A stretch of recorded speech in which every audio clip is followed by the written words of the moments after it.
I'm with Annie Leonard, the executive director of Greenpeace USA. Is that your right title? What's your title? Yep, President? that's it. Greenpeace US. Greenpeace US, right on. I'm Zach Norris, author of Defund Fear, Safety Without Policing, Punishment in Prisons. We renamed the book from We Keep Us Safe, really trying to put the pressure on this new Biden-Harris administration to heed the call of movements across the country that are calling for the defunding of policing, prisons, and punishment, and the refunding of our communities to actually keep us safe. And I couldn't be more excited to talk with you, Annie. I actually dressed all in green, just being cheesy Me too. to talk with the Greenpeace US director Annie Leonard, and we're going to talk just a little bit about safety. And I want to, we're both here in California, place there's been wildfires all this year, on top of COVID, on top of racial injustice, on top of everything else. And I want to ask you, what does safety mean to you, and how do you see that term? What brings safety to a community? I was thinking a lot about that in anticipation of this conversation. And there's so many levels at which to think about safety, but I think at the most fundamental level, safety just means the ability to thrive without fear. Hmm. There's so many different pieces of that, right? There's the fear that your home's going to burn down in a fire. There's the fear that your kid is going to have to be rushed to the ER because they have asthma because you're living next to a fossil fuel refinery. There's the fear that you're going to get sick and not have health insurance. The fear that millions of Americans have right now that they're going to be evicted from their homes in the middle of the pandemic. There are so many aspects to our society that contribute to our fear. And one of the things I learned from your excellent book that I recommend so much was this term, the architects of anxiety. Hmm. And I've been thinking a lot about that since I read that term, because I realize it's not a coincidence. All of these different aspects of things that make us afraid, they keep us fearful. When you're fearful, you're not in a resourceful place. Hmm. Fearful, you can't imagine as big as you could imagine. You can't fight for the most bold thing possible because you're scared. And so how fortuitous to the powers that be that their constituents, that our people are scared, because Yeah. we can't fight for the best country we can have when we're scared. Yeah.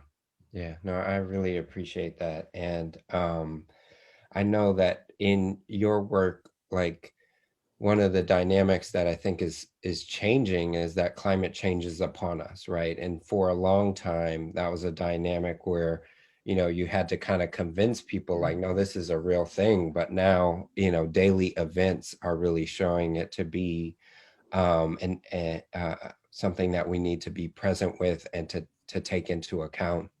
And I'm wondering if you could speak to both the work that y'all are doing around climate, and I'll come back to democracy because I know y'all are also doing work around democracy itself, but really focusing on climate and this notion of safety. What would be your recommendations to this Biden incoming administration? Well, the situation is so different than when Biden was last anywhere near the White House. It's different in a number of ways. One is, as you said, climate is no longer a theoretical or distant threat. I mean, it is here right now. I always tell people the bright side of this is when we're trying to recruit people, we can skip the there's a problem part of the conversation. Everybody knows. And for the first time now, a majority of people in the United States understand, are worried about climate change, and want government action. It's about 75% of people now want government action. So you've got the public will, you've got the science is totally different. The window that we have to turn things around is so shrunk. We have Mm. a couple of years to start the transition in an ambitious way off fossil fuels. So it is such a different situation. Yeah. Cannot have any of his we'll study this, all of the above energy policy. We need him to come out of the gate as a climate leader here and now. But it's really, my message is not just for him, it's for all of us. That's right. Biden has proven a couple of things. One is that he is not a climate leader on his own, but two is that he is movable. And that's where we all come in. And if I may be so presumptuous, I think that we all made a collective mistake when Obama came in. Hmm. Oh, our guys in, we're sitting back, Hmm. cool, we can rest now. And it's like, no, no, no. Everything we did to get Trump out and Biden in was practice for what we have to do starting January 20th, actually starting today, getting That's ready. right. We need to force him to be the climate leader that the country needs right now, that the world needs. That's right. That's right. Um, you know, I want to tell a quick story because when I first started as an executive director at the Ella Baker Center, I was in a sort of executive director leadership program. And you were so kind as to let me kind of like check out Greenpeace. I went to DC and I got to talk with, you and so many of the leaders within Greenpeace US. And one of the things that surprised me was just how much you all were talking about democracy.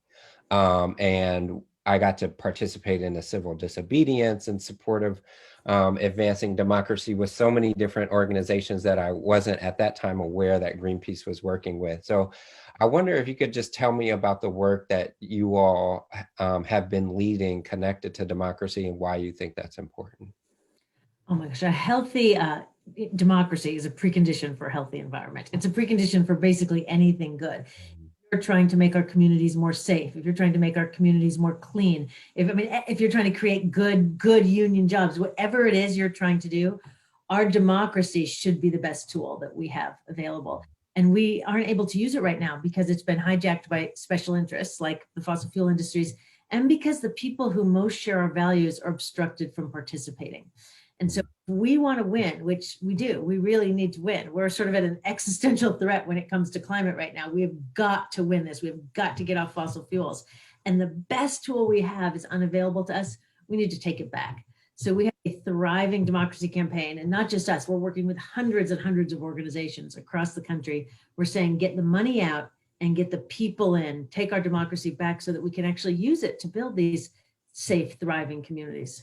Right on. One of the things that strikes me is like in the context of criminalization, if you can declare someone as incapable of rehabilitation, then it's also very easy to say that they don't deserve the franchise, that they shouldn't be participating in democracy. And so this notion of like who's disposable, what's disposable is really intimately tied to who has a voice. And so I really have appreciated the way in which Greenpeace US has stepped up to be an ally across these different issues and across what I believe is, as you said, and as is an existential crisis that we have to move away from a politics of disposability where people and the planet are treated as expendable, and really to put people and the planet at the center of our democracy and what's possible. So just want to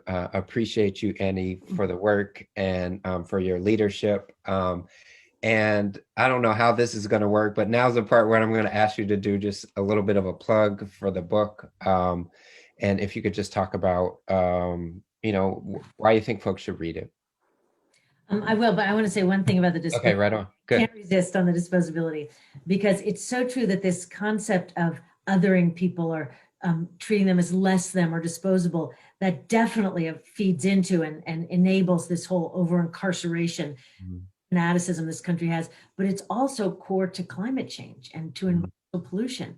Because if we did not decide that some people were less valuable, that some people were disposable, we wouldn't allow these industrial facilities, these polluting facilities, these oil rig facilities in those communities, and which we're all paying the price for. So this systemic discrimination, systemic racism, this treating people as disposable, it really is at the core of every problem that we're facing. If Yeah, we did not think some people were disposable, we would not have a climate crisis right now. that's right. That's right. Um, said the book. I loved your book so much, and I really cannot thank you enough. I feel like every time I see you, I say thank you, because this book taught me to think about things differently. And that's what I love, books that I read, that I never look at something the same.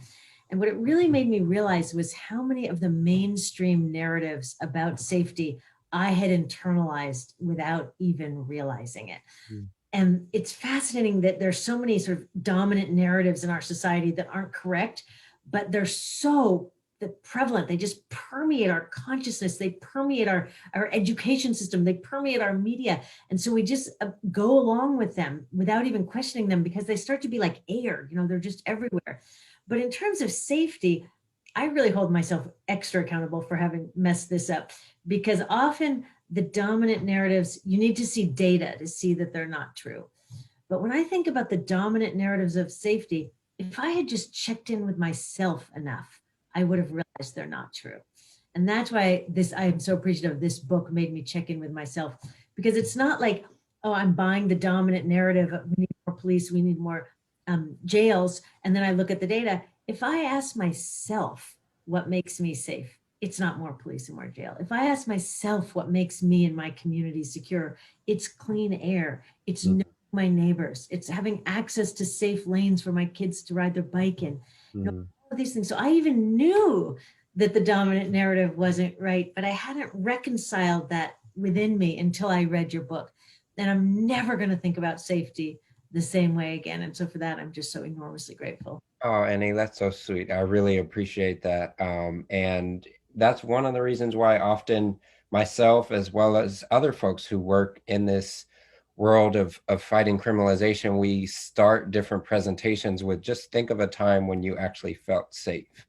And kind of try to call that to people's attention because the difference between what we think of when we hear the term public safety and what we think of when we ask ourselves to remember a time when we felt truly safe couldn't be wider. There are oceans apart. And so really reminding people that there's that distinction, I think, is sometimes the first step to actually moving people to understand that, yes, we can actually have a different set of first responders who respond to mental health and drug use and abuse and lack of clean air and water in our communities and a whole host of things that are driving our anxieties in this moment, that we can actually address those problems and be safer as a result. So I just really want to thank you so much for taking the time.